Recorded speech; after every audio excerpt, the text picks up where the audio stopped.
Hello, assalamu alaikum, and welcome back to our YouTube channel.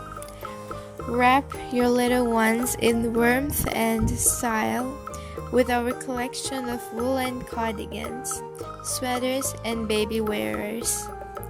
These patterns are perfect for creating adorable, snug, and functional garments that keep babies cozy during chilly days. From cute buttoned cardigans to classic pullover sweaters and cozy baby carriers, every design combines comfort with charm, featuring soft, baby-friendly yarns and a variety of patterns like playful knit, elegant cables, and modern textures.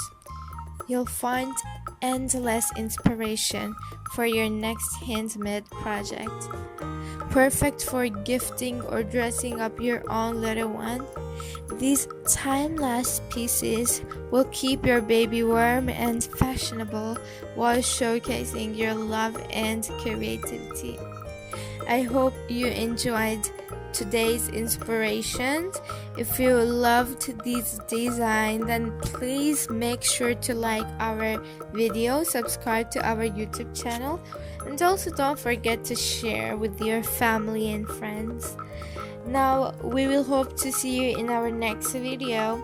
Till then, take care and bye bye.